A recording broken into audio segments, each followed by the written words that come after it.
പിതാവിനും പുത്രനും പരിശുദ്ധരൂഹായിക്കും സ്തുതി, ആദ്യം മുതൽ എന്നേക്കും തന്നെ ആമേൻ. ഇന്ന് ഓഗസ്റ്റ് 12 ബുധനാഴ്ച. യോശുവയുടെ പുസ്തകം 1-ാം അധ്യായം 16-ാമത്തെ വാക്യം. അവർ യോശുവയോട്, നീ ഞങ്ങളോട് കൽപ്പിക്കുന്നതൊക്കെയും ഞങ്ങൾ ചെയ്യും, ഞങ്ങളെ അയക്കുന്നിടത്തൊക്കെയും ഞങ്ങൾ പോകും. നമുക്ക് ദൈവത്തിൻ്റെ അനുഗ്രഹം വേണമെന്നത് സത്യമാണ്. എന്നാൽ ദൈവത്തിൻ്റെ ഹിതം ചെയ്യാൻ നാം തയ്യാറാണ്. ഈ പ്രഭാതത്തിൽ നാം ചിന്തിക്കുന്ന വചനത്തിൽ ഒരു പ്രധാനപ്പെട്ട കാര്യം വിശുദ്ധ ബൈബിൾ പറയുന്നുണ്ട്. ദൈവം പറയുന്നത് പോലെ ചെയ്യുക. വിശ്വാസം എന്നത് ദൈവത്തിൽ വിശ്വസിക്കുന്നു എന്ന് പറയുന്നത് മാത്രമല്ല, ദൈവം പറയുമ്പോൾ അനുസരിക്കുന്നതാണ് യഥാർത്ഥ വിശ്വാസം.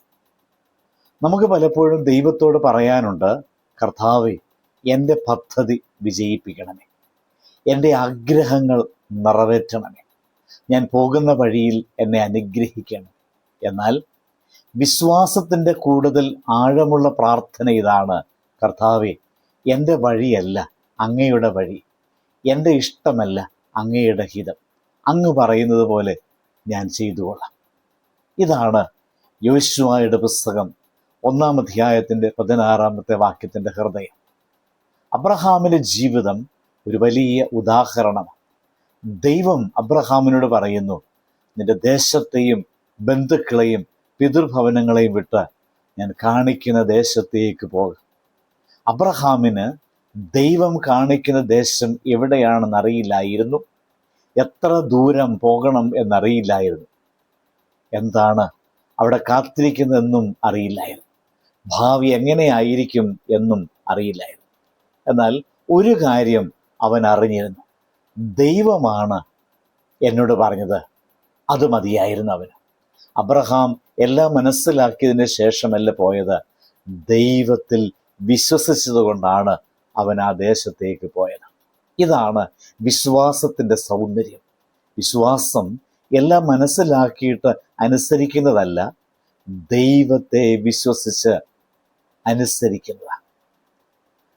ഇന്ന് നമ്മുടെ ജീവിതത്തിലും ദൈവം ചില കാര്യങ്ങൾ പറയുന്നുണ്ടാകാം. ക്ഷമിക്കുക, നാം പറയാം, എനിക്ക് കഴിയില്ല. സ്നേഹിക്കുക, നാം ചിലപ്പോൾ പറയും, അവൻ അതിനർഹനല്ല. പ്രാർത്ഥിക്കുക, ദൈവം പറയും, നാം പറയും സമയമില്ല.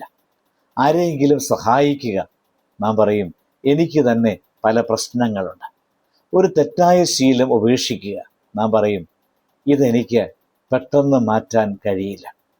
പക്ഷെ ദൈവം പറയുമ്പോൾ നമ്മുടെ മറുപടി യോശുവയുടെ പുസ്തകം 1-ാം അധ്യായം 16-ാമത്തെ വാക്യം പോലെ ആയിരിക്കണം.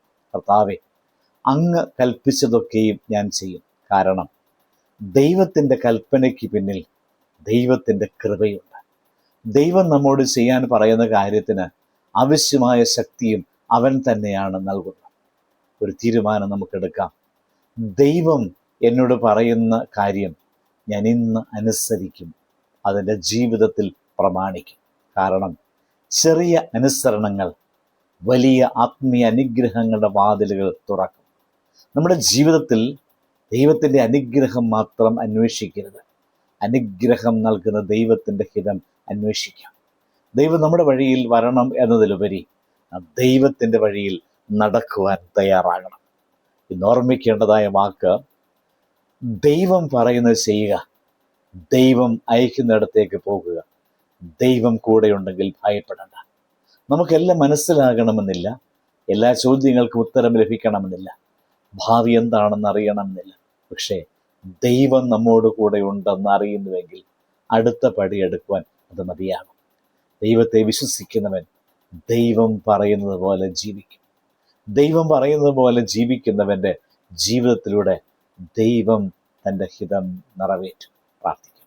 കർത്താവേ, അങ്ങയുടെ ശബ്ദം കേൾക്കുന്ന ചെവിയും അങ്ങയുടെ ഹിതം തിരിച്ചറിയുന്ന ഹൃദയവും അങ്ങയുടെ വചനം അനുസരിക്കുന്ന ജീവിതവും ഞങ്ങൾക്ക് തരണമേ. ആമേൻ.